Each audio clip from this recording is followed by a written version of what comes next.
Hello,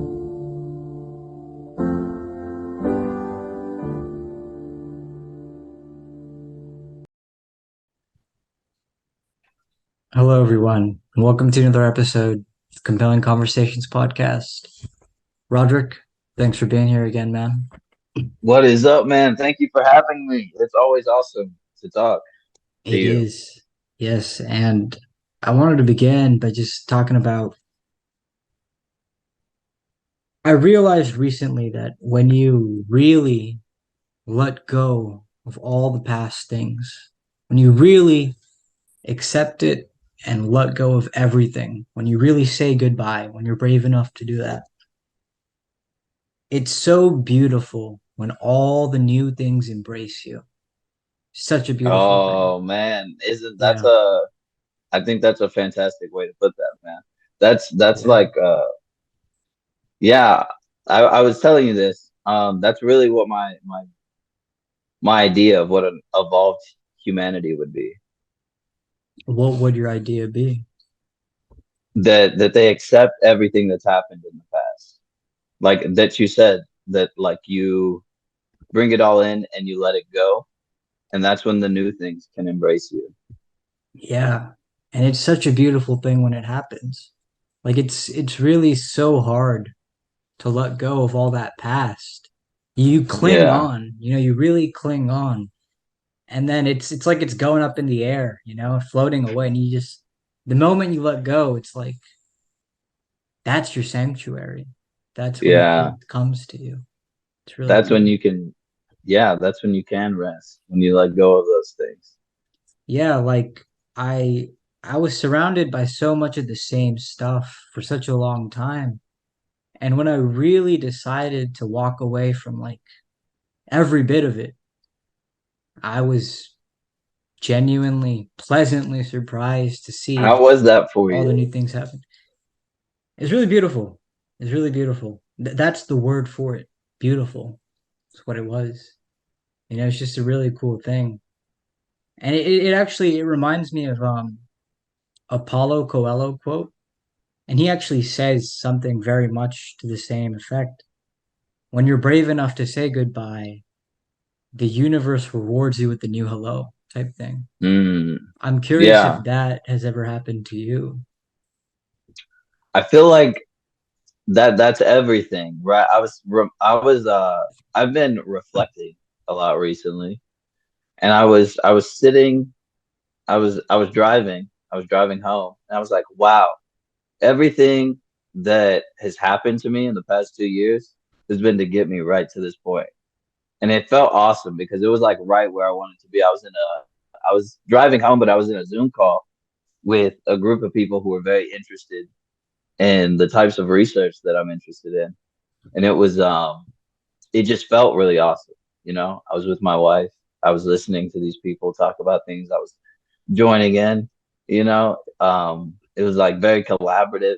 And I was like, wow, everything that's happened in the past 2 years. And it's been a little bit of a ride, for 2 years. It's like I don't get my hopes down ever, but it's always like, wow, like this just keeps moving, and it all got me right where I am. Yeah, It was really funny. It like felt really wild. yeah, that it takes time to see that, right? As you said, it takes time. Like you're exactly where you want to be, but it that was a ride for you. Yeah. And yeah,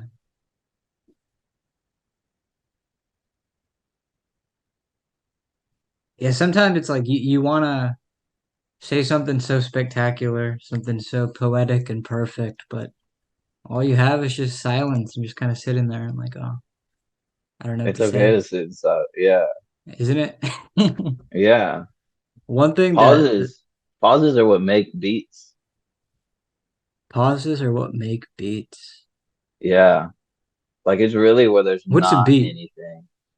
What's a So like beat when in there's a life? beat, um, a beat in life, it's like our slower, more close rhythms. Do you think it's channeling momentum? Is that what it is? Absolutely, it beats channel momentum. yeah, a beat with Mm. channel momentum.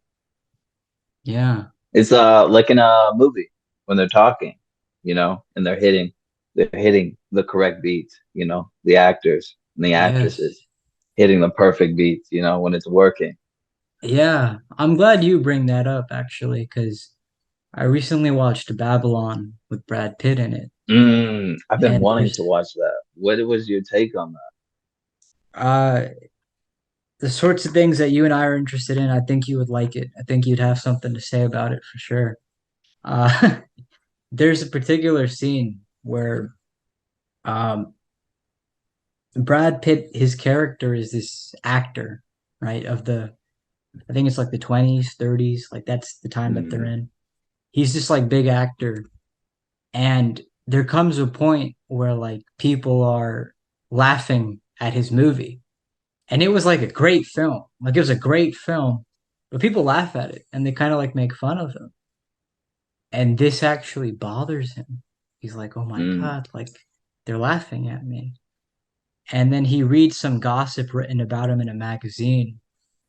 And so it pisses him off and he goes to the editor, the writer, and he's like, what is this? You know?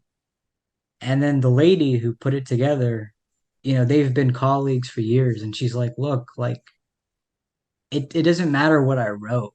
Like, there's nothing you could have done about that movie that you made that would have changed anything. It wasn't, like any of your mm, acting or anything. It was nothing to do with you or your performance. It's just that your time's up, that you're like a has-been now. And it was a difficult bite for him to swallow, but he had to swallow it. And she could see that he was hurt, but she says to him, like, don't be so sad. Like, it's such a beautiful position that you've been in that when you die, there will be a child who will watch your film 50 years from now, and he'll think he's closer to you than anyone else because it's just that film that he'll see. But you'll be dead, you'll yeah. be gone. You will have breathed your last before Wow. he breathes his first. And what was Yeah. really cool about this statement was she said 50 years. And I've been really interested in David Carradine lately. And I was watching his show, Kung Fu, which was filmed in like 1972, 73. Oh And like I was man. watching that show and I'm like, wow, I really feel this character of Kane that he plays, you know? And it's like that show was made 50 years ago and he's gone. He's dead. It's Yeah. crazy. It's crazy. Yeah. Just that. I mean, that's just, there's something undead about that. Absolutely, man. That's yeah. They're undead. That's very interesting. Yeah. Yeah. Like But that's a isn't it very interesting. interesting? We live in an interesting time period. Yes. And I also think it's just so interesting that the title of the film is called Babylon. It's just an interesting title for a movie as well. Babylon, Babylon. man. I'm trying to remember Babylon. What are the details on Babylon? I know Babylon. My brain is just going somewhere else with it, and it keeps pulling me there. Keeps like being like there's like a relation between Babylon or the horror of Babylon and Carbon, and that's where my brain keeps Oh, pulling me to. Carbon. So, yeah, actually, Carbon, yeah, it's like a dirty substance. It's Oh, in certain alchemical literature, you'll see the horror of Babylon. It's referring to carbon. My wow. brain keeps pulling me in that direction. That's crazy because like carbon is like what we are. You know what I mean? Like I think that's most. very interesting. Yeah, it's like our Yeah. flesh. You think of what our flesh is made of, it's carbon. And it's interesting to Yeah. think of like what that means. Yeah. I mean, I can't fully articulate what the vision was of the creators, but Babylon, this glorious city, but it's like damned because of all the filth and sin about it. And it's kind of Yeah, like it talks about like early Hollywood. So I imagine that's the correlation. Something so glorious, but it's full of all this filth and treachery. I don't know if that's the right word, but But Yeah, I think that's interesting. I do think this is something that I've thought for a long time. Like since I was a kid, whenever I would watch movies, I would think this is what's going on right now. Like movies that would come out during a time period. I was always like, this is about an interaction that people are having right now, something that's going on right now. That's how we're able to make movies of it. It's because it's like a mhm, reflection of a tone right now. Um, yeah, so when you like describe this early Hollywood, I think exactly of our Hollywood right now, or like what's been described of our Hollywood right now. absolutely. Like the And modern Hollywood is probably the entire complex of it. yeah, there's Jordan Peterson was discussing the role of the artists. And what he was saying was the role of the artist is to be kind of at the periphery of the unknown, to kind of like actively engage with it so that what they can do is they can create something imaginable of the unknown that kind of expands the collective unconscious. And I thought that was Yes. an interesting thing. And I think that's what artistry is as well. Like I agree with that. And I think that's what film does as well. As you said, kind of like it's a reflection of the lives that we're living and the things that are Yeah. happening in our time. Yes. I like that. Yeah. That was a yeah. Yeah. Real quick, I wanted to mention that thing that I had talked about before, Kane. Um, not from that TV show, but just the story of Kane. The biblical Cain.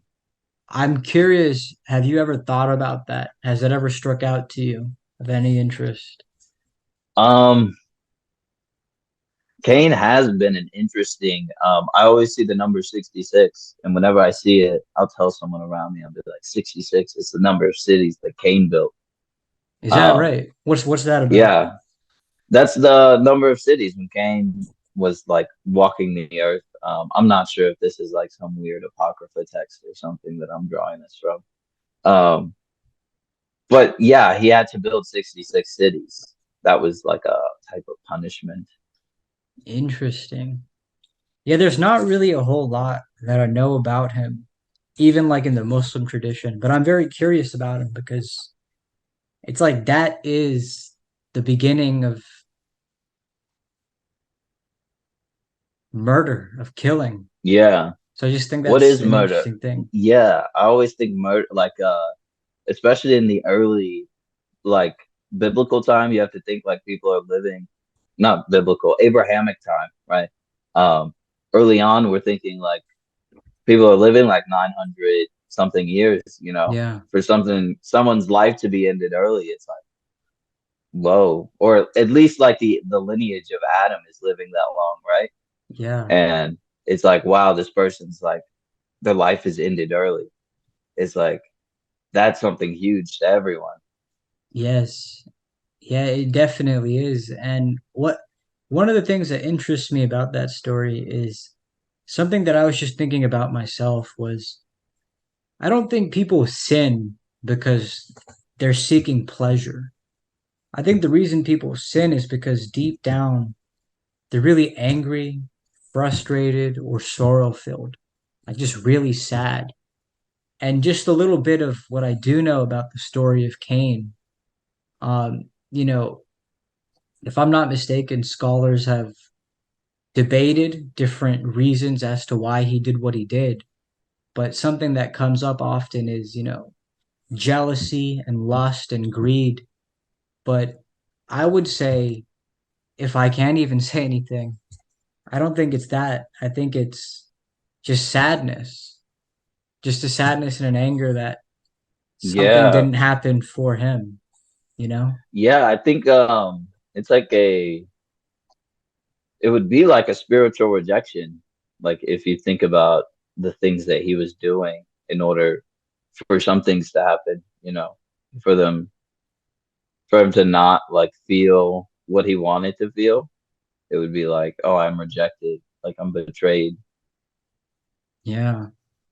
Yeah, again, I don't really know the full details of his story. I'm very curious, but as you said, like there is that rejection that yeah, it can do something to a person for Yeah. sure. Yeah. Yeah, Um, I think it's a little dangerous. Like you have to be careful of the things you worship because like they might reject you if it's not the right thing. yeah. I'm sorry. I'm sorry. It's one of those pauses, those Oh, they beats. happen. It's okay. We Yeah, just roll with them. we do just roll with them. Yeah. But I feel like I've been saying many a things. I'm curious what's been on your mind. What do you mean? Like recently what I've been up to or As I mentioned to you, just I feel like whenever we have these feature episodes, in a way they're like timestamps where it's like, oh, this is what's happening in our lives, what's interesting us at this time in our life type of a thing. So I'm just curious yeah. what's been picking at you? What have you been picking at? I've been picking at the thing it always comes back to is how our our more esoteric histories have hidden a greater truth and how it's just constantly shown over and over again, right? Like there's just strange things that have happened on Earth. Some people have recorded them, you know. Others have been like, change the story. We can't let people know this. This is not good for us. You know, we can't let people find out this stuff. And I feel like that's happened a lot. And I find myself still picking at and uncovering things that show a different story. Why do you think people would do that? We can't let people find out about this. What is about that? I think some of the dangers I think there are okay, so 100% I believe that there are people in the world that will do bad things if given access to do bad things. I don't it's not like I think that every person but I do think that there's like outside of that a greater attempt to just keep people from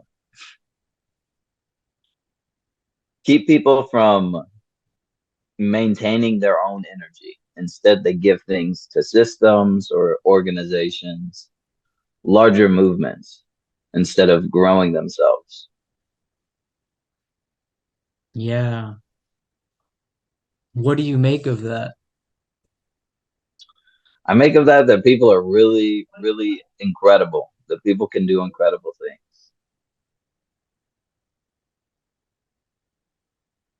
if they are awoken to what they can do or they discover what they can do. Yeah. Do you think that those people that sort of become a part of what you were talking about, do you think that they're willfully ignorant of what they're capable of doing? Not always, but I do think that there are uh, definite cases of willful ignorance of they know, or you could say that they know better. Do you ever experience vanity? Do I experience it? Like, do I go Have you through ever it or do I experienced witness vanity? it? Do you have any experience with it? I think I've been a very vain person in my life. I think I've seen vain people as well. I think, yeah, What do you make of that?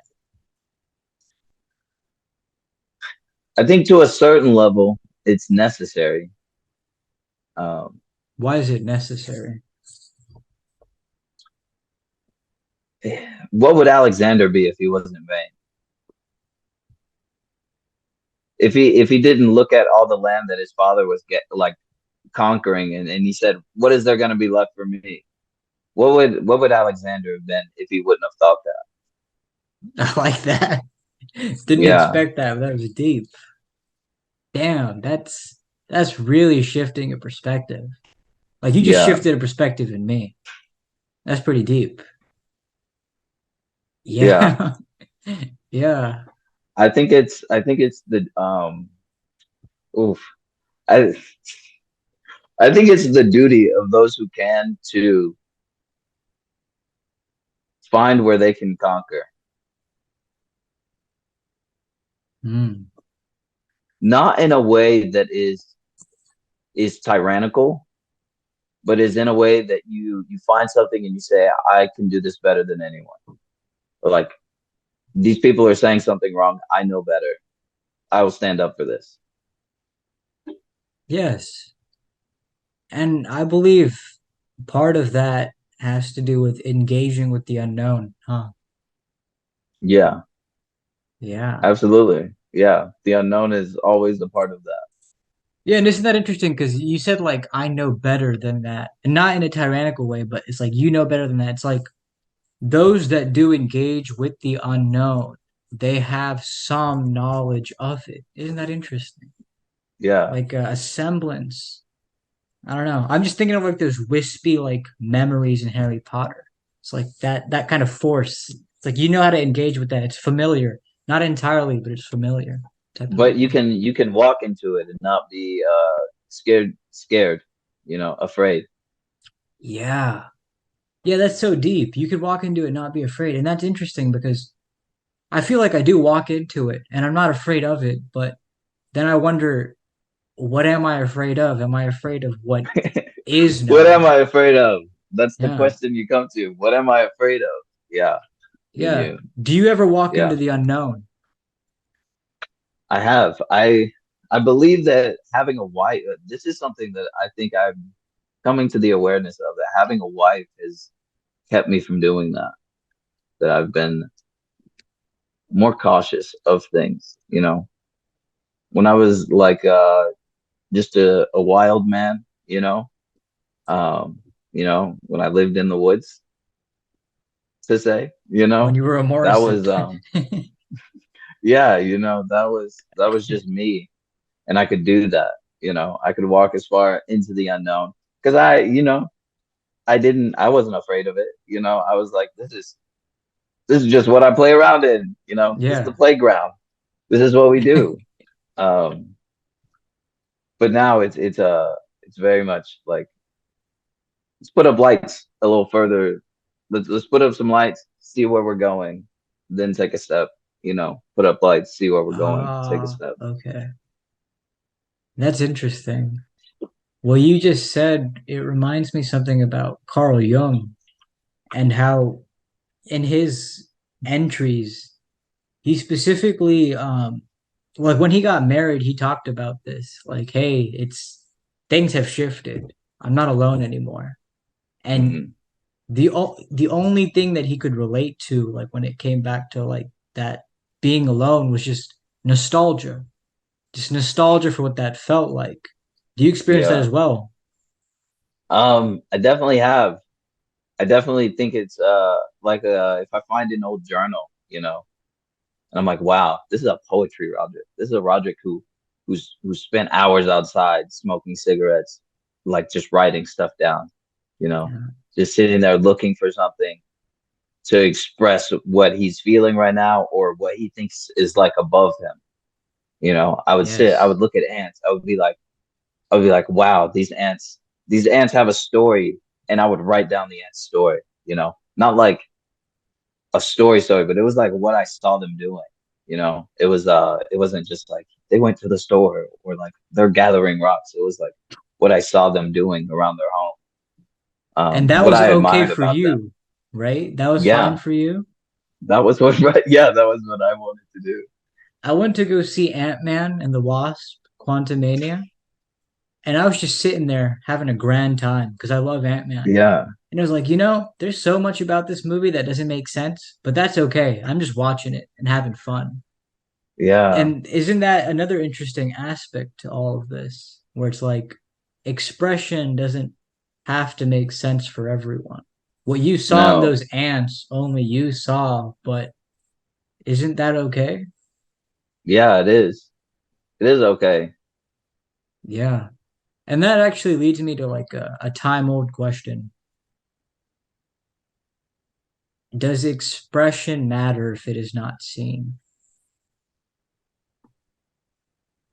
I'll say yes to that because I believe expression leaves impressions on a spirit, on one spirit, on someone's, on a thing that has a spirit. having an expression will leave an impression.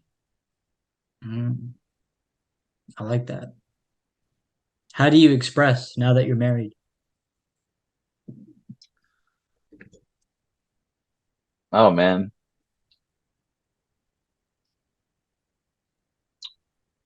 I've been so it's become more internalized, I feel like, but it's still expression. Um, but a lot of it happens internally, and then I'll release like a very directed thing, you know. Um, so like I'm really, yeah, I don't want to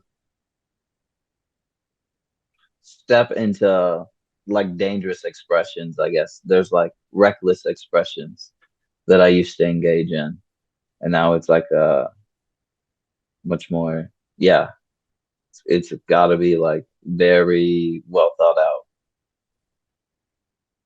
Yeah, I respect that. I think I can imagine what you're saying. Yeah, That's not to say that there is no like spontaneity in it, right? Like there are things like I'm still like I didn't like just completely erase myself, you know. There still is like if you leave someone out in the forest for, you know, 16 years and then they come back, they're not going to be like a totally normal person, you know? I I, I love that example. Could you elaborate on that? What do you mean? Like I was just wild for so long. Like I got released really early, you know? Um, so like a very hands-off parenting thing. And when they tried to like squeeze onto me, I like completely rejected it. I was like, no, you're not doing this to me. I was like, you give me all this freedom and then you try to squeeze me in. Nope. Um, yeah, and then I just got more wild from there. And then it was just like I slowed down towards the end. I was like, I can't keep doing this. Like I had to stop, you know. And I stopped and I was just doing that for a while. And then I met my wife and I was like, oh, it's perfect that I stopped. I'm very What glad was for that. that? What was the catalyst that made you stop? I just feel like I started there was like another layer of observation that I was having about what life should be. Um, and it's grown even further since I've been married. You know, it's grown exponentially since I've been married. You know, in all of this gathering or like all this build up into doing a thing, I feel like I get to have a lot of experiences that I have never had before. Yeah. I mean it sounds nice. I'm happy for you. That's cool. It I remember I imagine you've told me this before too, but it was some other person I think that I'd met. They got married and they were like the thing that they liked about it the most was they weren't alone anymore necessarily. It's like they had someone with them now.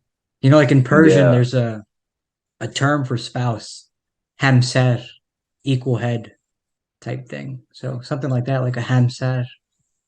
So I think I imagine yeah, that's exactly. Yeah, something it's cool. awesome to have that. It Yeah. really is. I love that idea. What is that? How do you say that? Hamser. It's like it would be spelled like Ham and then Sar. Hamser. Okay, Yeah, I could Hampstead. send it to you later. Yeah, the more Okay, yeah. authentic way to say it or spell it. Okay. In Yeah, Persian. in Do you Persian. know Yeah. Persian? Are you like I a wish I was Persian fluent. speaker? I wish I was Okay. fluent. I just know like little bits here and there. I have a Rumi poem memorized, but that's about it. Iran is such a cool culture, man. That's all I would have to Yeah, say in that's that. what I'm worried about. Like I really like looking historically, like there's so many beautiful things that I like. Zoroastrianism is always gonna be like something that I look back at and I'm like, wow, these are man, there's some stuff in there. it's always some stuff in there. Zoroastrianism's Yeah. crazy. Um, Yeah, but like that actually, entire Persian area has always held like such a huge importance for humanity. It's like a lot of stuff I look at points back there. yeah, I mean, since I was a child, I mean, my family is from Pakistan, but there's no denying that our people, our culture, Pakistan, our blood somewhere is rooted in the Persians. So I always look Yeah, back at that with like I'm happy to look back at that Persian heritage. But you mentioned Zoroastrianism. I know you're really into that. The Fadvahar. What does that mean to you? that doesn't mean what does that mean? Fatavahad? That's what it's called, right? The little angel looking thing, the winged the winged spirit. I've read it in English. Uh, You know what I'm talking about, right? Fatavahad. The symbol of the Zoroastrian faith. Oh, the symbol of it. Can I look Yeah. it up real quick? Do you mind if I? Of course, you go ahead. I mean, I know that like nobody really knows the meaning of it, but seeing as you and I are drawn to myths, I just wondered if it ever meant anything to you. Not in particular. Oh, I've seen this. So this is Ariman, isn't it? On this, is Is that it who that is? Ahriman? I don't think I so. believe it's not Ariman. I mean, Ahriman Who is would it evil. be? This is like I imagine, a force of good. Yeah, I mean, it's all good if you don't have like anything to say about it. No, um, I do not, but I'm very interested in who this figure is on top of here. Oh, it's Ashur. Yeah, That's who it is. it's It's who? often included with the tree of life, their tree of life, the Assyrian tree of life. Okay. No, I don't have much to say on this, but I'll definitely look like more into the symbology. I haven't looked more into the symbology that I guess things like fire I'm always interested in. But Yeah. yeah, I haven't looked too much in the symbols of things. I should look more into the symbols of things. That is probably, dude, I look at shapes and you can't even see it. I'm trying, oh, there it is. I look at like configurations of shapes and how they correlate to numbers all day. Like I Yeah. would love to. That is actually something I wanted to discuss with you as well, was that the thing you mentioned about carbon. Like in organic chemistry, Yes. carbon's a big deal, and we deal with a lot of carbon. So I'm just curious, like, what are your thoughts on carbon? You mentioned the Whore of Babylon. Yes, What the is the Whore of symbolism Babylon. behind that? So the carbon will attach to anything. That's kind of alchemically what it's like.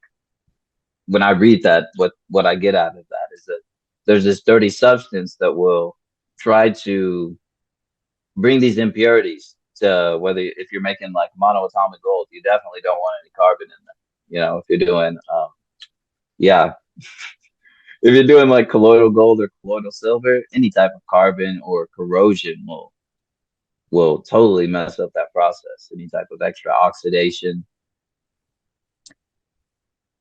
Have these sort of chemicals or shapes ever come in your dreams?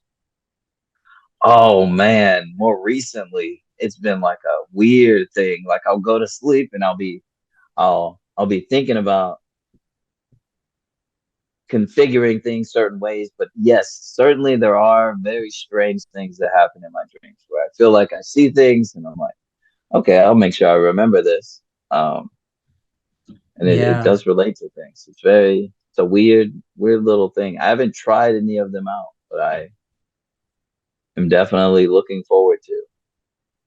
Yeah, I think most, if not all people that have taken organic chemistry will tell you like, yeah, like I've had one nightmare where I saw all the chemicals and the shapes and everything.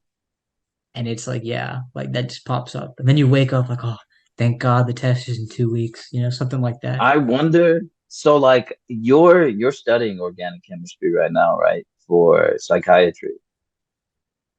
I wonder, so there is Paracelsus. I talk a lot about alchemy. there are some earlier Paracelsus works that I'll send you, where he talks about like healing people's bodies with he has this understanding of the body through astrology, right? So you have like Aries at the head, the crown. Um, you have Taurus, which is like the eyes, and you have Gemini, the mouth. Um, Down here you got Cancer. Gemini is also the arms, I think. Interesting. It's like a Where's weird little system. Sagittarius? Sagittarius would be the thighs. Ah, Yeah, the the thighs. thighs. Capricorn's the knees. Mhm. Um, Aquarius, the shins. Pisces, the feet. Scorpio, the generative organs. The scorpion. Interesting. Yeah. The one that corresponds with you, do you make anything of that body part? Man, so the way I think about astrology, um, like more recently, I've kind of like come to this conclusion is that people should try to transcend all of it, right? So that none of it should matter to you. Like as far as your identification with it. Not that it's not like important in the sky for like keeping tracks of things. Um, but the ones that relate to me, I do think that there's very interesting things because my tropical moon, I'll just get into this more real quick. My tropical moon is a Capricorn, and I do think I've always had this creaking in my knees, like ever since like 10 years old. I squat down, my knees are gonna pop. I move them too quick, they're gonna pop. It's always happened, and Capricorn is the moon area. And I'm super afflicted in my moon on my natal chart. It's a little funny to me. Interesting. Yeah. What have you, do you think you've moved away from astrology or has your interest intensified? Uh, I definitely moved away. Um, Not that I won't still look at it for some things, but it's definitely not as like bright to me anymore. It's not like something that I feel like I should put a bunch of time into, right? I can kind of passively put time into it and I'll learn more as I go. Um, but like there are much more urgent things that I'm putting my attention to, like things that are like flashing bright lights, like look at me. Yeah. Yeah, I like that you said that. Do you ever choose to look away from those flashing things? Oh, I try to and it just doesn't work. Just nothing works. Just my brain doesn't go anywhere. Yeah, so it's like you have to follow your interest, otherwise you just don't function. Yeah. That's Yeah. interesting. It's weird. I don't think it's necessarily a good thing. I don't I know if think it's everyone the does natural thing, eh? Don't you think? that. Yeah. It probably is. It's probably the most natural thing. Yeah, so this one's gonna end in like a few seconds. Do you want to continue this? We can keep going if you want. Okay, so same link. Just jump on. All right.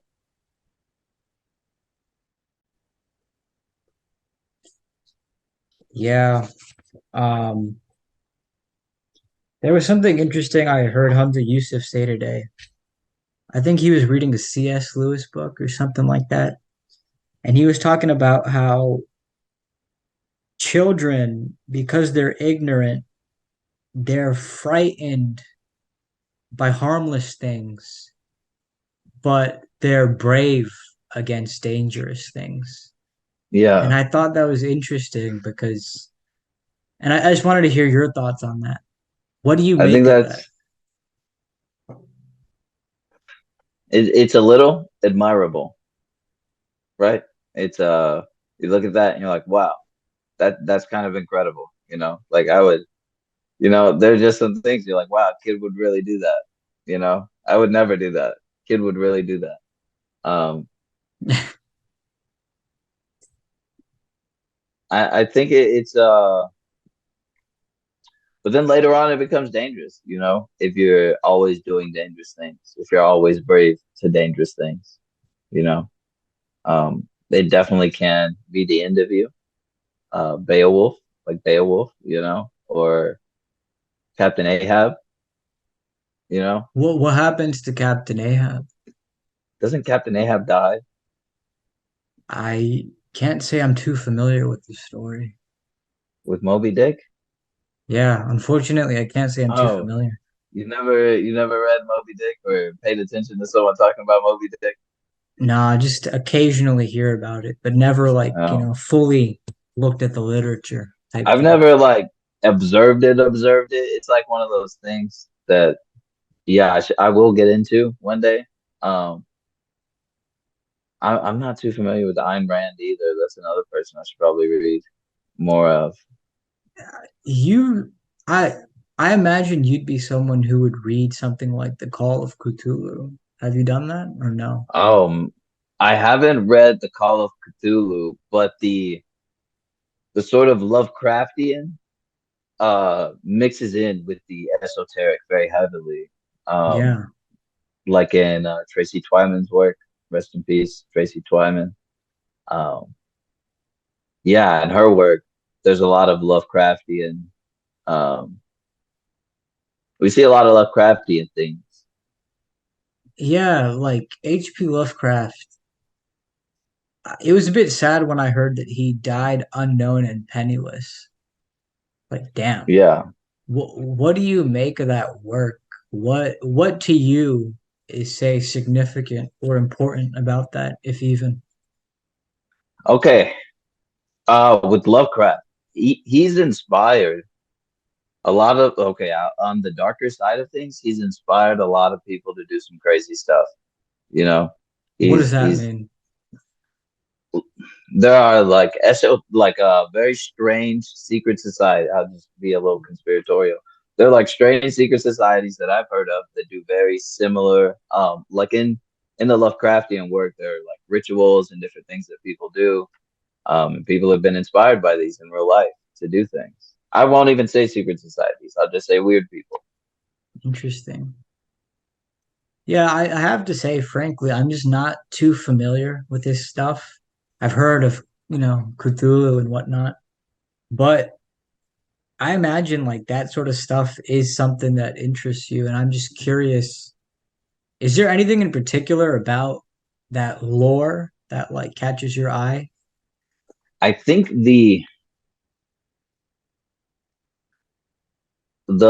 cosmic terror of it is kind of the most attractive. Like like you go into a haunted house, it's kind of terrifying to step into that world.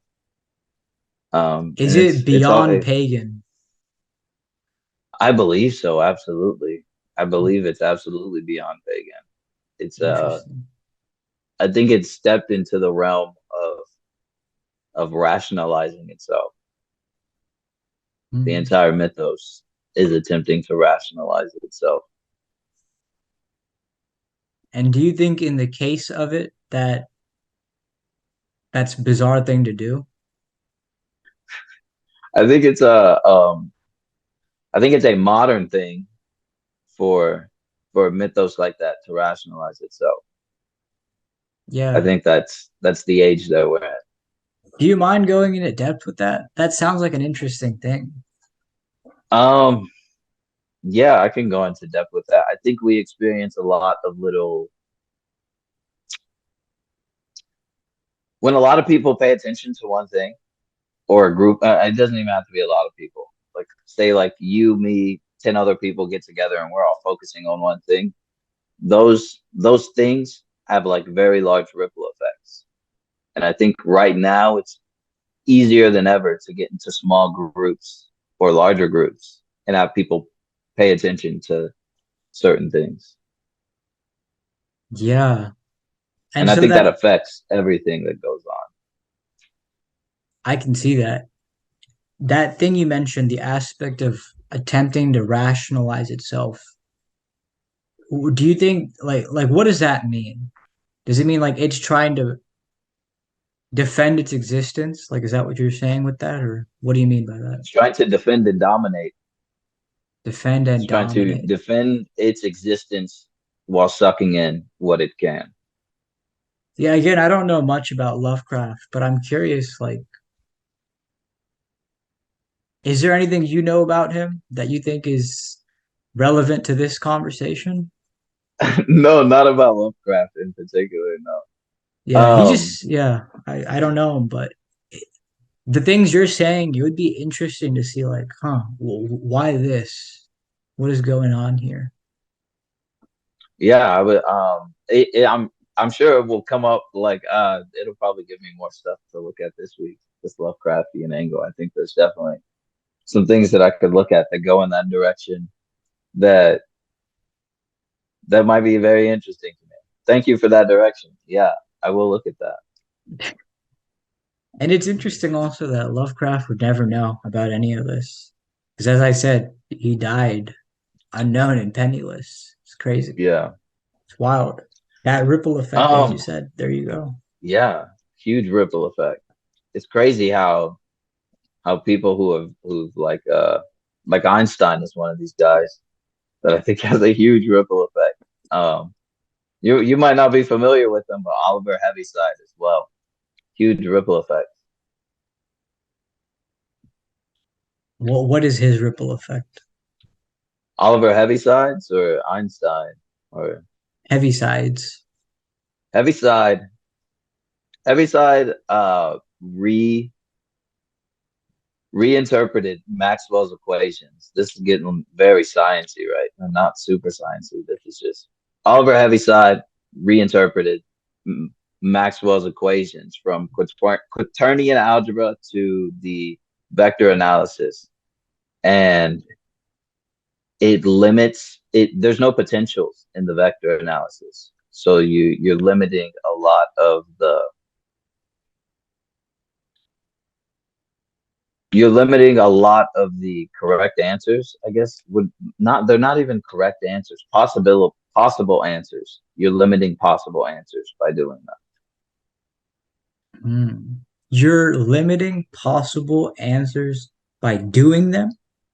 By by by the work being reinterpreted. So quaternion algebra it's considered to be more confusing than what we do with vector analysis, which is like vector algebra, right? Um, it's more confusing. The quaternion algebra is right, so they don't like to do it that way, or that was the explanation given for it, and that limits the possibilities. The simpler I answer limits the possibilities. Yeah, this is talking about electrodynamics. Oh, okay. I think I have an understanding what you're saying. You think it's kind of like settling? Would you say it's kind of like that? It is, yeah, settling. It is exactly what it would be. This That's a really funny way conversation, to put that. yeah, this conversation, and I say this as a compliment, and your haircut is making me think of Kang the Conqueror from the from the Oh Marvel universe. man, Are you at all that's familiar funny. with him? Kang the Conqueror. Um, so I've been into comic books for a while. So Kang the Conqueror through comic books, I've definitely been interested in. I haven't seen the movie, but I have been wanting to watch it. Yeah, like going back to the Ant-Man and the Wasp and Quantumania film. I mean, he's the main villain, and the version of him, the possibility of him that we see is apparently a savior who like it's like you settle for him and he takes care of all the other possibilities for you by getting rid of them. And I Yeah. just think it's interesting because they were trying to sell him off as a villain, like that Wow, that's version. really interesting. Yeah, they were trying to sell him off as a villain, like that particular version. But the interesting thing is, I wasn't entirely convinced that he was. And I How funny actually, is that? yeah, like Oh man. in some You're to good. some extent, I actually believe that the other possibilities were worse than him, and that settling for him would be better than engaging with the others. I think this is a wonderful analog for okay, so I'm gonna I don't know. So what the military industrial complex has done with science is what Kang the Conqueror has done. He eliminates all the other possibilities, right? This is what I think Oliver Heaviside was attached to, was like big banking, not wanting people to know things, saying, let's cut this out of here. Um, Oh, interesting. yeah, so we eliminate all these other possibilities, but sometimes the other possibilities are 100% worse because if we let this technology, so what's possible with reinterpreting our laws of physics, right? To have a more like what I would call a correct view, not what the standard model would call the correct view, but what I would call a correct view. Um, things like what Nikola Tesla were doing become possible, right? Through reinterpreting these things. These are alternative models of physics that people have come up with, like different unified field theories. Yeah, by allowing that technology to get out, you kind of have a lot of crazy people. It's in the hands of crazy people if everyone has it. So there is a danger to allowing everyone to have Yeah, that's so interesting that you mentioned that. And it's like, it's as you said, just not wanting people to know the other things, like keeping those possibilities unknown because it. you Yeah, know of like how worse it could be. you Interesting. know how much worse it could be. On the other side, there have to be possibilities where it's better. That is a good perspective. I like that there. There are That always is interesting. possibilities where it's better. If there are ones where it's worse, there are ones where it's better. Yes. That's really fascinating. Damn. I liked that. That was cool. Yeah. I don't think that we can I like what I was speaking about earlier, like an evolved human would not like this is a little weird to say, but I don't think that they wouldn't experience despair Why do you say that? because they understand what humans are capable of. They don't look at humanity as something weak, you know? An evolved human wouldn't look at humanity as something weak. What would it look at humanity as? Something that survived, something that Something that like survived. yeah, like we're I use this I call us like cockroaches a lot. Like we get in somewhere and we just fill it up. Oh, damn. I We fill love it that up you with as said many of that. us as we can. And That's I crazy. don't think it's a bad thing. I like that's what we do. That Babylon film, that scene I told you about with Brad Pitt, the lady tells him, like, yo, like, she says something along the lines of, you held the spotlight in a house, and then there was a house fire, and you thought the house needed you, but it didn't, and you burned with it.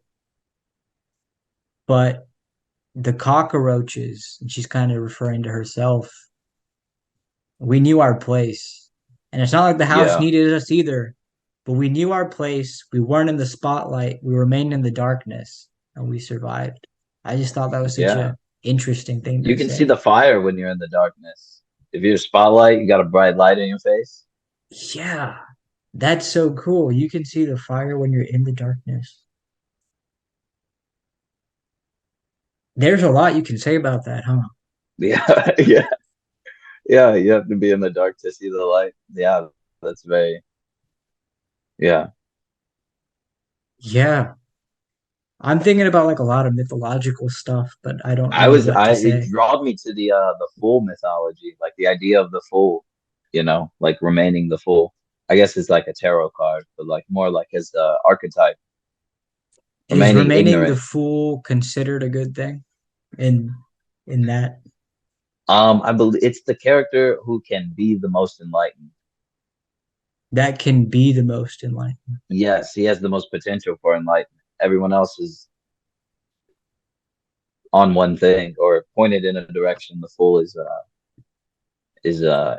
he can go in any direction. He's the zero card.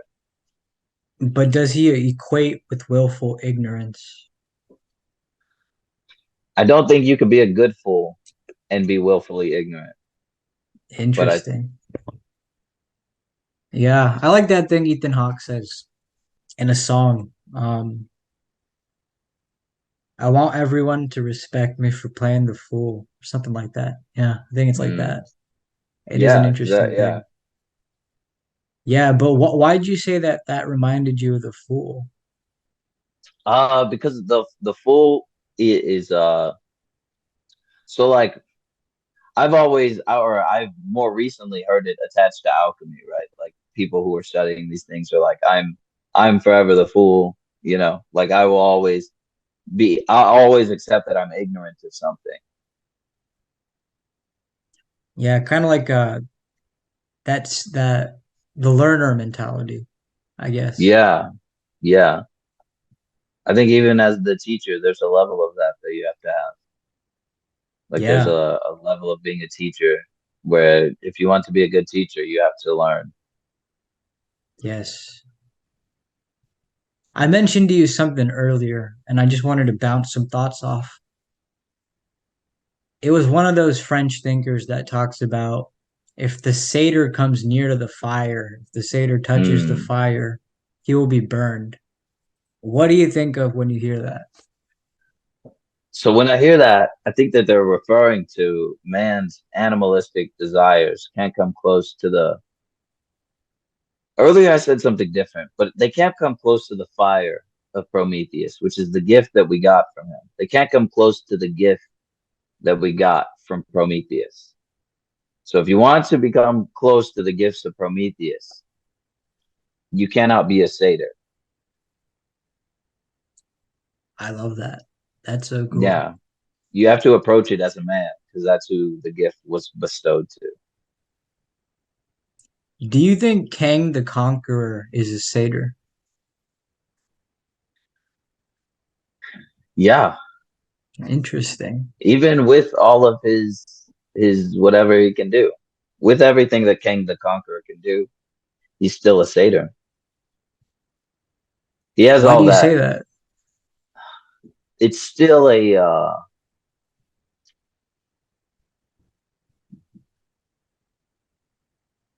so the rejection of all possibilities, I think is something that the satyr would do.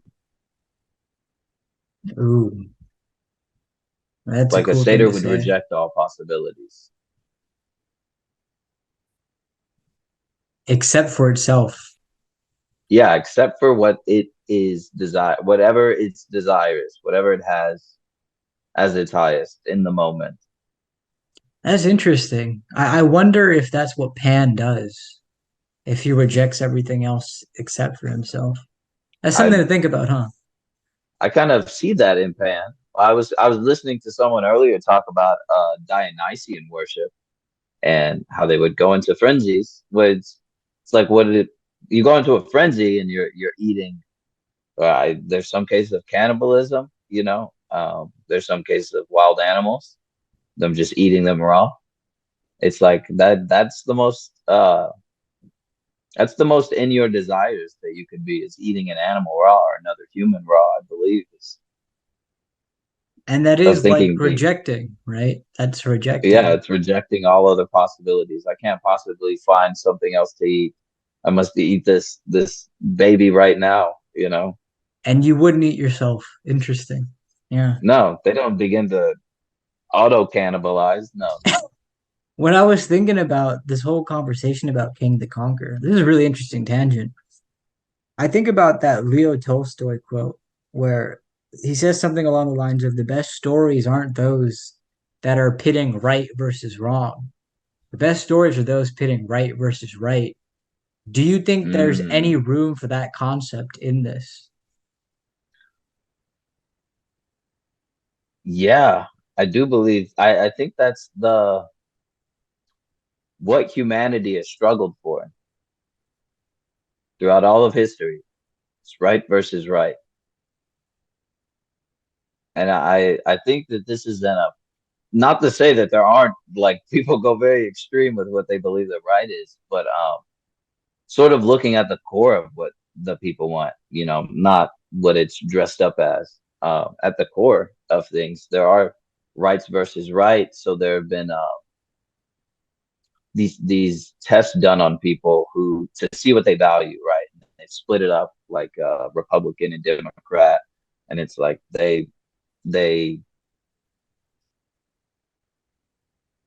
they're aiming for two different things, right? But they're all things that we should be aiming for, like as a totality, right? Like they're all important things that we should aim for. They're not like bad things, like caring about compassion for people is not like a terrible thing for society.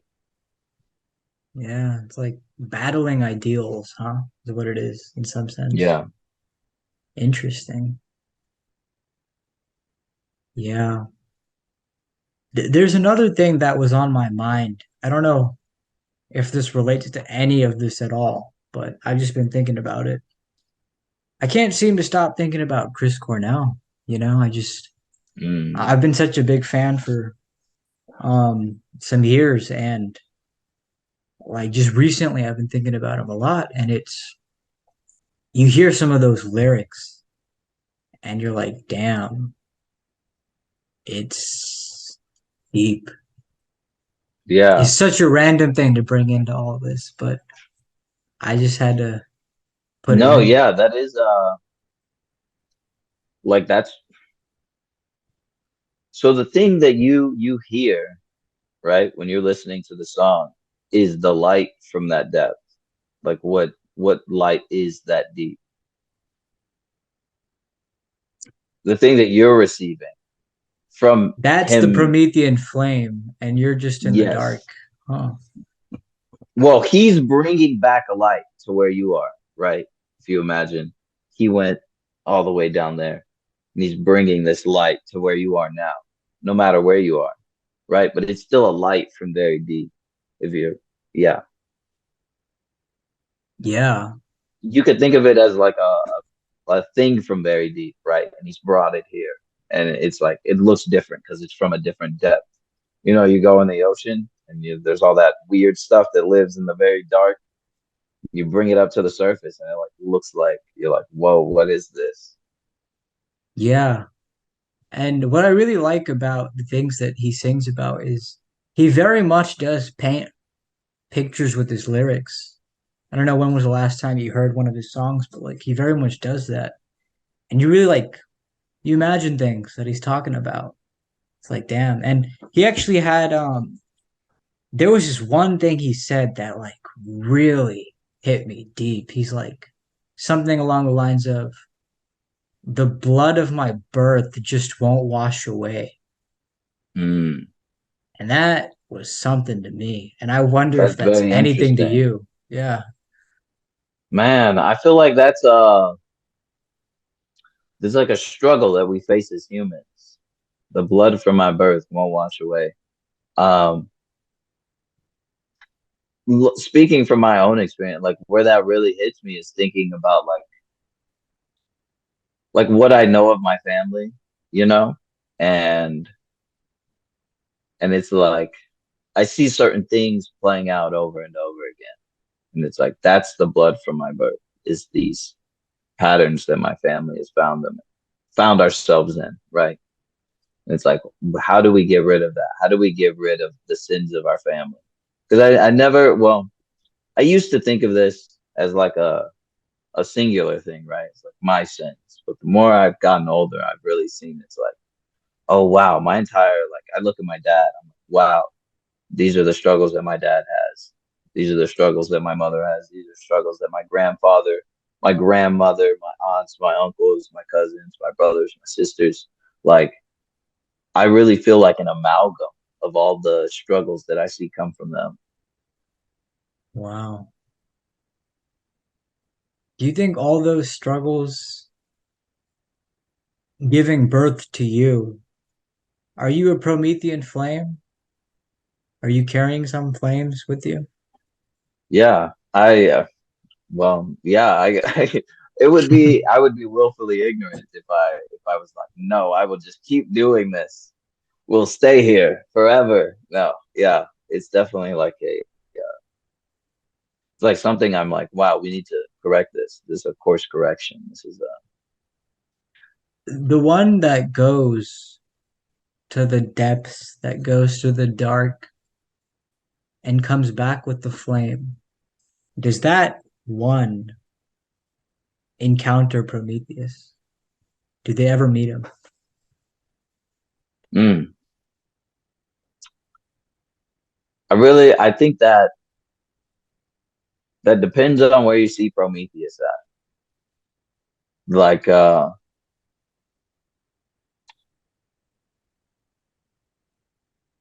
I think the gift from Prometheus is the Promethean that we experience. What does that mean?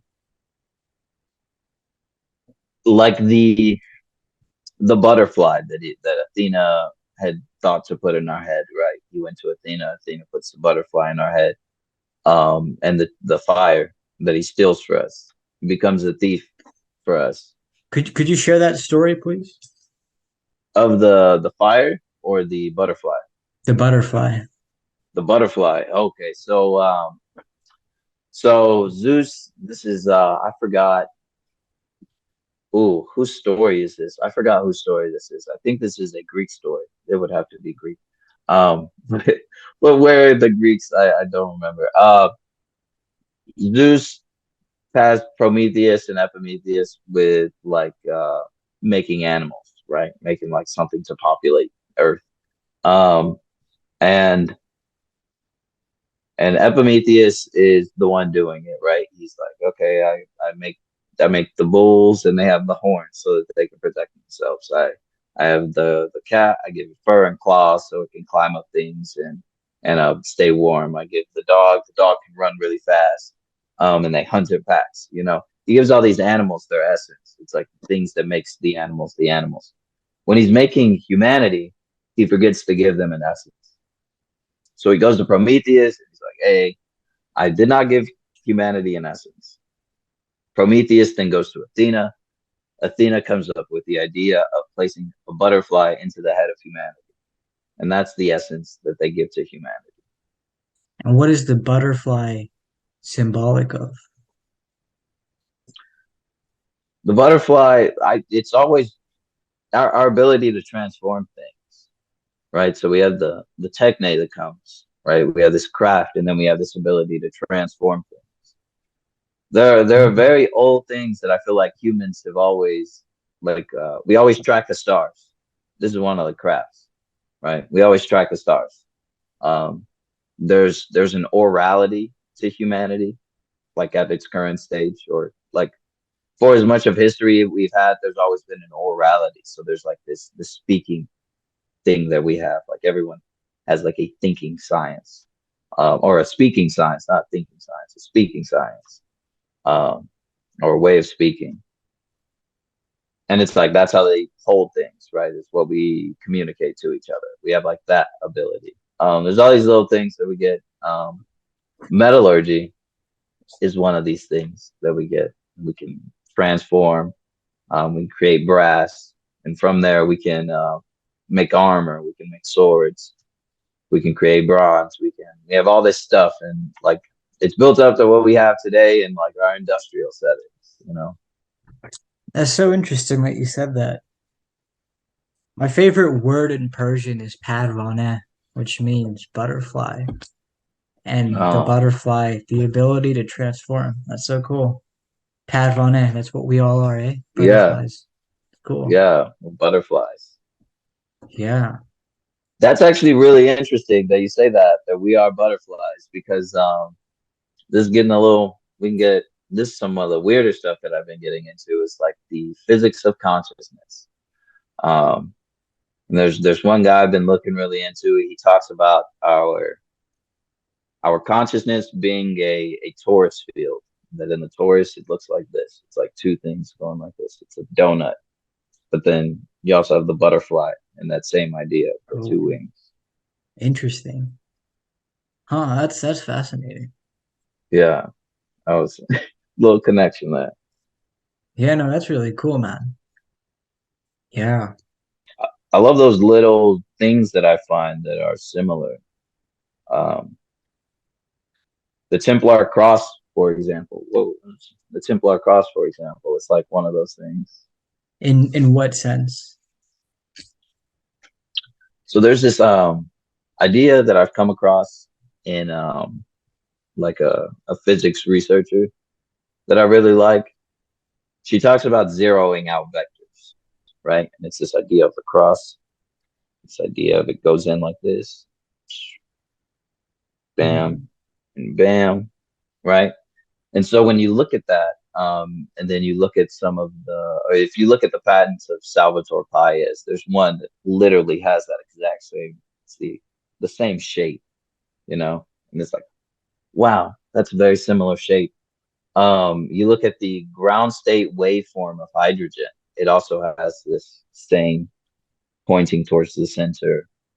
Um, and all these things come together in my mind in a place that like reaches towards humans achieving anti-gravity, or advanced propulsion,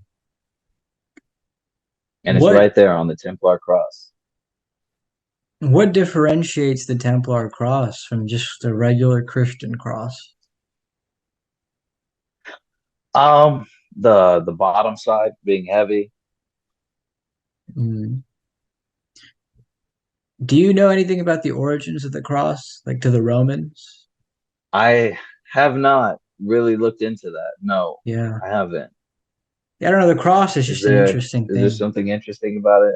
I do think it's a very interesting shape. Like if you split it up into squares, it would make a cube. Yeah. I mean, now that you've mentioned all this, I'm curious. Like, what is it about that shape that the Romans decided to use, or whoever invented, say, crucifixion? Just like, what Yeah, the is it about that? cross image. Where did that come from? That is Yeah. probably a very. I've just looked at the Templar cross. Um,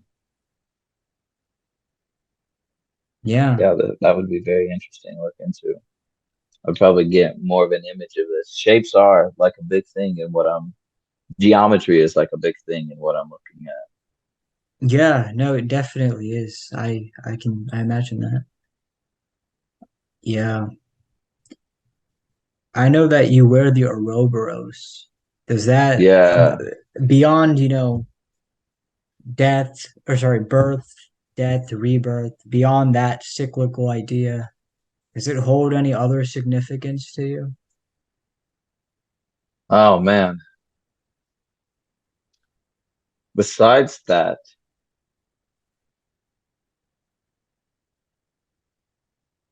no, but I do think so. There's another idea of fractality that I really get into, and it is kind of cyclical in that way. Like there's the loop quantum gravity, or loop quantum theory is one of the things that I've been looking at, and it's like we have all the things that happen up here, but then as you go below, there's an etheric world where things can zip from and then pop into our reality from. Kind of like a hero's journey? Or does that have any relationship, do you think? I mean, if humans don't tap into it, then I don't think so. I think like you could think of it if you were trying, if you were on a line, I'm all the way up here. If you're on a line right here, right, and you are existing in this point in reality, you came down, you could pop somewhere else. Yeah. I Kang don't the know. Conqueror type stuff, eh? Yeah, this is so it's funny that you mentioned that because in this group that I'm actually in, I had seen the actor who plays Kang the Conqueror. He had given an interview at some screening of the movie, and I saw it, and I was like, dudes, I was like, wow, this is so funny. He's literally talking about what we're looking at right now. Or like I was saying something like that. And and it was just a funny thing that I sent to the group. Um but yeah, it's like this quantum realm that people have been talking about for a really long time period. There's I would say there's a lot more credence there than we have historically given given the weight to because of like Oliver Heaviside. We could talk about Hertz as well. Yeah. Sort of the rejection of Nikola Tesla. Yeah. You said quantum realm, like people have been talking about that for a while. I've only heard of that because of Ant-Man. What is like the Oh history of that? man. Um, so of the quantum realm, so we can so quantum kind of all right, where do I want to start with the quantum thing? So like there is the idea of the aether, right? And then there's the idea of like moving between dimensions, right? Damn, you said the ether and moving in between dimensions. Yes. Is that the quantum realm, moving through dimensions? Moving, well, they would both be part of the quantum realm. Like there's a lot achieved through the quantum Oh, realm. Like when we're talking about the quantum realm, there's a interesting. lot that from what I've been looking into, there's so much that's achieved through affecting things there. Um, Wow. I like didn't know the ether is considered a part of the quantum realm. That's something to think about. yeah, so so it's like there's not just one ether as well. This is another thing that I've come to the conclusion about. There's no longer one ether. There's multiple ethers and they're all we're not experiencing them at all, but they're all crossing between each other and affecting different things.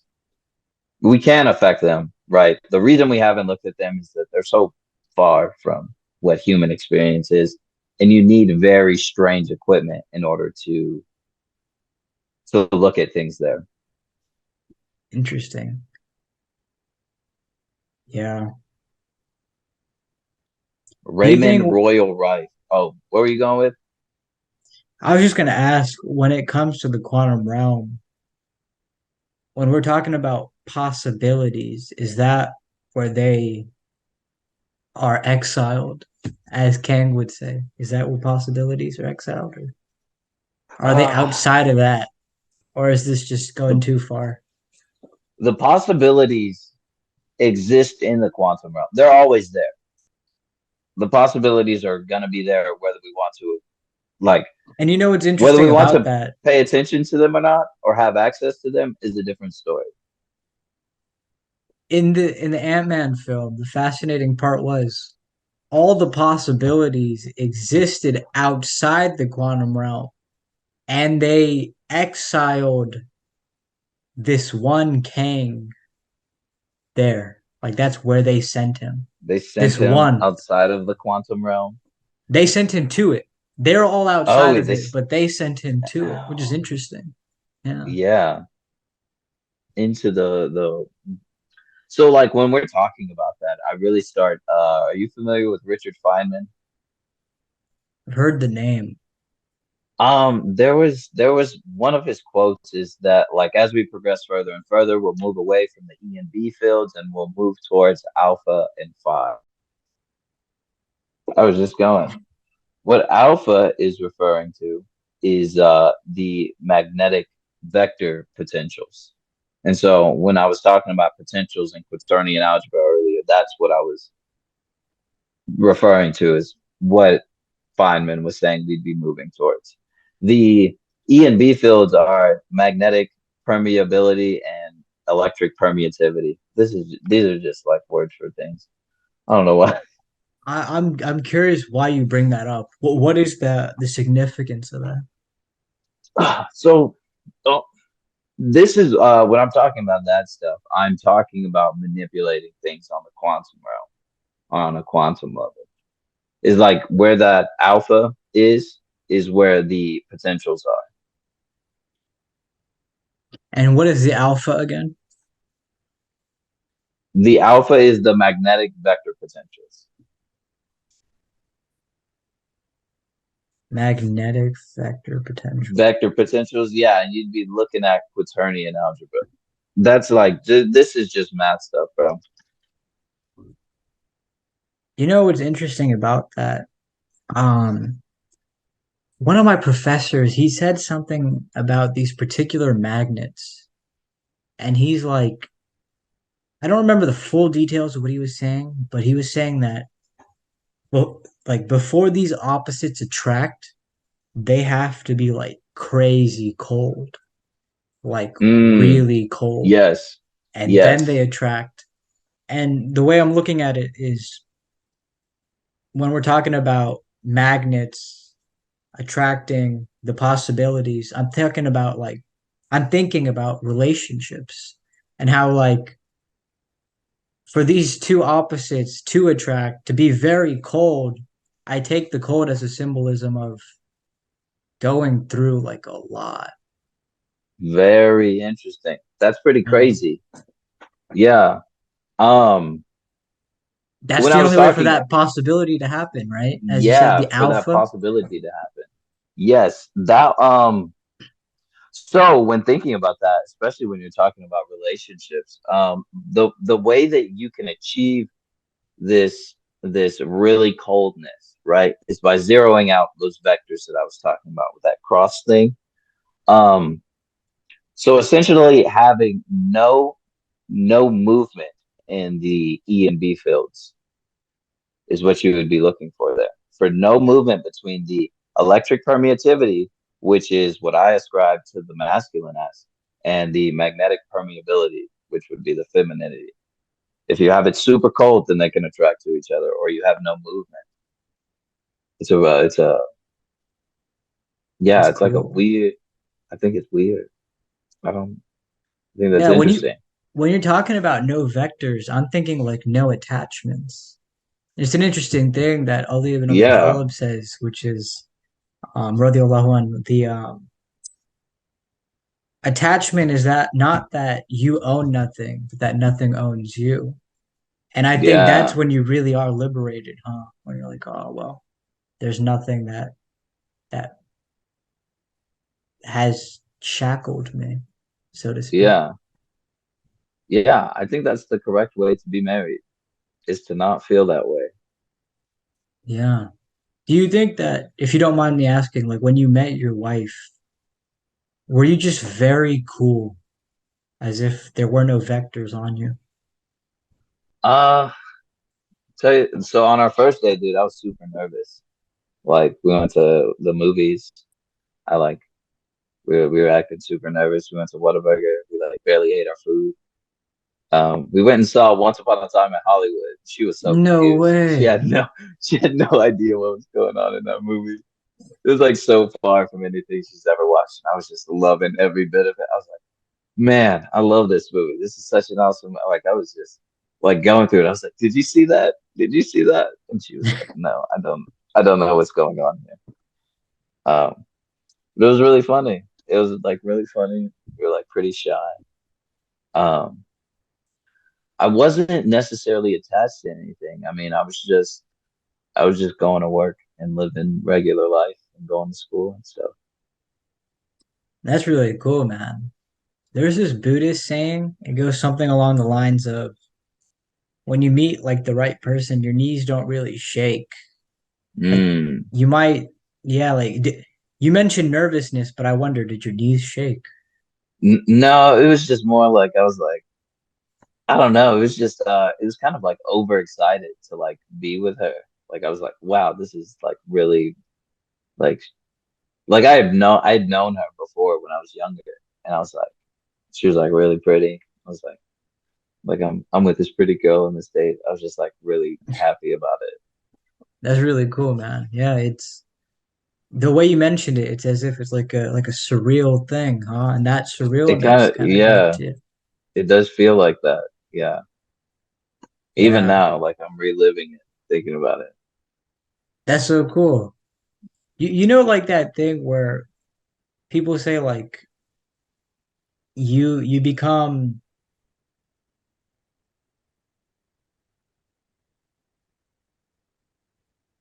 I'm trying to think of the right words, but it's something along the lines of when you have something precious by you, next to you, with you, it doesn't phase you as much over time. But I don't think that's the case with you. Or what would you say? No, I don't think so. I think it's pretty crazy. Like I think like every time she's like doing something, I'm like, oh, she's adorable. Like it's just like like when I don't want to compare her to my pets, but it's like when every time you see a dog do something cute, you're always like, oh man, this is a cute dog. You're never like, oh, it's not a cute dog, or like a cat do something cute. You're like, that's a cute cat. It's like I always feel like this freshness and like I guess how adorable she is. Like That's it's pretty never gone cool. away. Yeah. Is like that charm, the charm of being precious or the charm of something precious. Do you think it ever disappears? I don't know. I think I think I think some people get really jaded from some things and they might get locked into certain modes of being. And that's not necessarily good for nurturing softness around you. If you have jagged edges all around you, there's not many soft things that are, there are some, but like truly soft things probably won't want to spend all their time around you. Interesting. Yeah, no, it's very cool that Mm. dynamic. I remember when I introduced you to my friends, they were all just like wowed by the fact that you were married. It's like, oh my God, this Yeah, guy's married. They wanted to ask you all the questions. It was just so yeah, cool man. to see that. Yeah. It's very different. In like around your friends, like they were all like really cool, like with being married. I think everyone that I talked, like all the Muslims that I talked to, they were like, "You're married, man? Like that's awesome!" Like they were all very happy for me. Yeah, this is a really cool thing, you know. It's seen as kind of like an achievement. I don't know if that's Yeah, necessarily the right word, but yeah, like it's something cool. It's like a beautiful thing, you know? yeah. And like I think in all the Abrahamic traditions, it's seen as like a sacred union of some Yeah, kind. it's very yeah. Yeah, if you don't mind me asking, what is it that, I mean, you decided to get married? What was the motive for that? Because like that was the I was like being around her. I was like, this is the best thing ever. Like I don't know. I feel like things improve, not like on a like a physical way, like the ground was paved with gold or anything, but just like anything that was like really annoying. I was like, she's like, I really didn't care because I was like, oh, I just want to go see her, and it was just like I was like, I'm gonna feel this way forever with this girl, and I just knew it, like I very much knew. So I was like, we should get married. Yeah. That's so cool. And do you feel like when you're married, you face the unknown together? Or does that still feel like a very individual journey for you? No, well, I mean, for some people who are married, it might be separated like that, but I feel like it's really like we're very connected. Mm. Like So we you travel on the same wavelength. would you say that there's any fear of the unknown in that union that you have? I think there's always like fear of like crazy stuff, you know. Not like fear of crazy stuff, but the possibility of craziness. Um, Would we you kind call of it, faced. I'm sorry. I'm just Oh, I curious if was you would call it trepidation as opposed to fear. yeah, it's trepidation. It's yeah, we've learned a lot. I mean, together, it's like a really interesting thing. Yeah, that's really cool. And I It's always think it's interesting so, to be attached to a person. Like it's like actual attachment that I have, not like a bad attachment, but it's like if I go somewhere, I know she's going with me, so I'm like mindful of her as if it's my own body. wow, that's a really cool way to put it. Yeah. Do you think your dreams change when you're married? Like literally when you're sleeping? Oh, for sure, dude. It's a little weird. Sometimes I'm like, oh, we need to get separate beds because you give me some weird sleep. That's Um, interesting. I yeah. always think it's so cool that that your cat is named Freya. I just think that's Yeah. a cool thing. Oh, she is such a Freya too, man. Yeah. And She I think is, that factors into a union too, eh? Like Freya.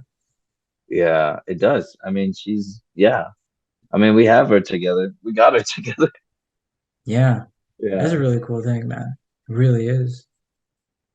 Um, I guess going off on another different tangent, Harry Potter. I'm Mhm. curious if that world means anything to you at all. Harry Potter. I'm Slytherin. That's what No way. yeah. No way. But come to Do you think know of who you it, are? you know, my friend Renee, I have to pull up the exact quote. It's just so funny the way he says it. Oh my God. You remember him, right? Renee Red Goblin. What'd you say? Renee Red Goblin. That's what he told me Yes, to put Red him in on Goblin my with the phone. hat. Yes, Yeah. yes. I think I'm gonna have to Yeah. put up a little picture to show that Yeah. reference. He walked up to me one day when I had longer hair, like I had like a particular style, and he goes up to me, he's like, "Your hair is shaped like you're a Gryffindor, Omer." I was like, "Oh my God, that's hilarious." And I had to agree with him. Man, he He thinks wasn't of the wrong. wildest stuff. He's Yeah, like, yeah, he needs to write a book, man, a book of he jokes. really does, man. Yeah.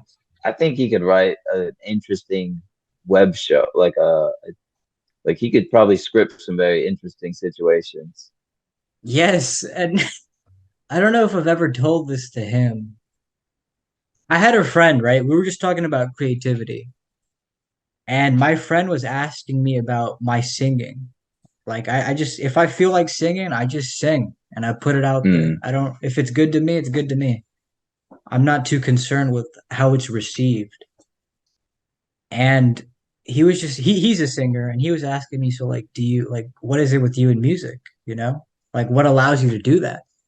And I was just like, I think it extends beyond just singing. I think it's my creativity in general. I have no stakes in it, so I can just do it. I don't have that attachment where it's like it has to Yeah. be amazing, it has to be perceived as something great and grandiose. It's like I'm just creating, I'm just doing. And tying this back to Renee, I think that he kind of has that where Ooh, I don't know if he would agree, but he has no stakes. He just does the thing he does, you know? yes, man. I see that in him. Like when we were eating dinner, he would just say stuff, and I was like, "This is good." Like it was like stuff that would land. It was always landing. But he would just try stuff. He was just like, "Yep," and he was just like, did not care if it landed or not. He was just saying stuff.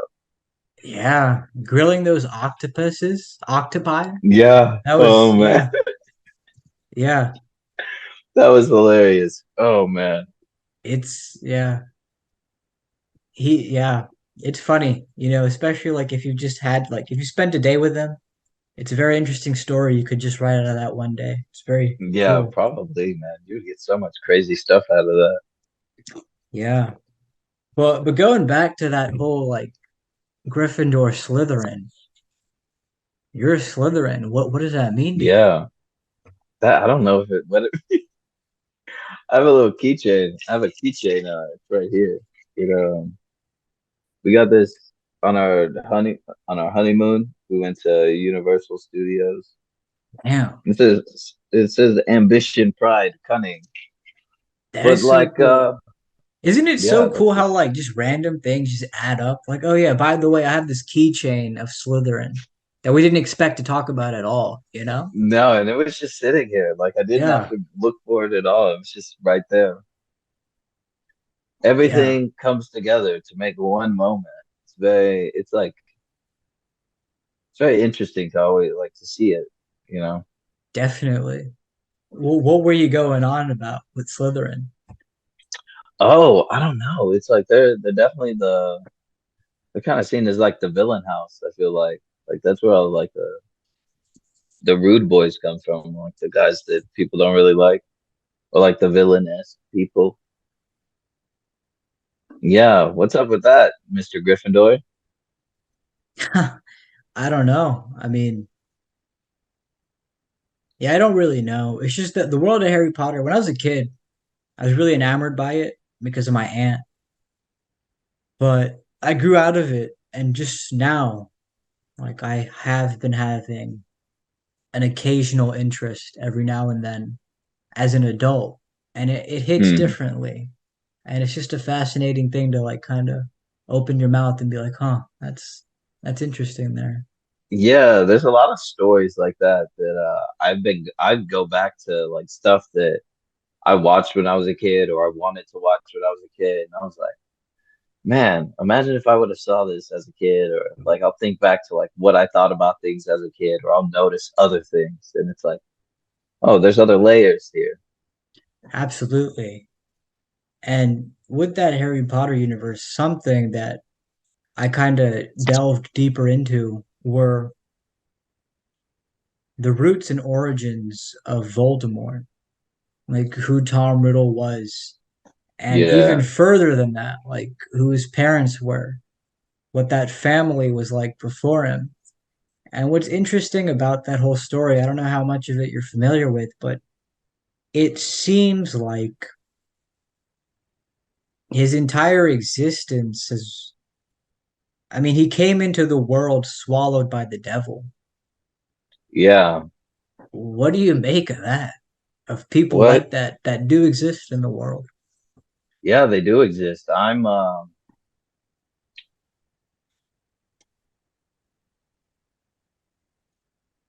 after a humanity where that wouldn't be possible. Or we don't allow the devil to swallow our own. I like that. That's really cool. That's what I think, what type of culture. I think if we're talking about novel folklore, this is a concept I really want to get back with you on this. My phone's gonna die soon. But just basically thinking about novel folklore, like recreating myths for our own age. It's like we don't let our own be swallowed by the devil. Yes, yes. You mentioned that, creating myths for our own. I'm curious, have you had a chance to finish my book or whatever you've read? Do you have any thoughts about that? Uh, I think you're doing it. That was the thing that I was like, man, this is awesome that Omar is writing like this. I was like, this is so I've been into this idea of novel folklore for like a really long time period. Not a super long time period, say like 6 months. I've been thinking about it pretty heavy. Or whenever I see it, I'm like, this is great. Or like I'm like, I should write stories like this and include like Dogman and Bigfoot. Uh not like your book, but I don't but have other those in there. stories. Dogman and No, no, no, Bigfoot. no, those are Yeah. not in the book. Um, but yes, I think you are. I think are you planning on continuing to write things that are in that same mythological vein, or connecting to legends and myth?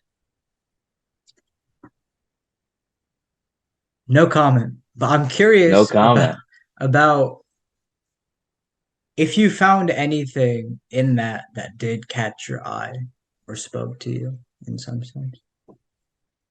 Oh man, we're no, not well. Okay, not no. That's not what I meant.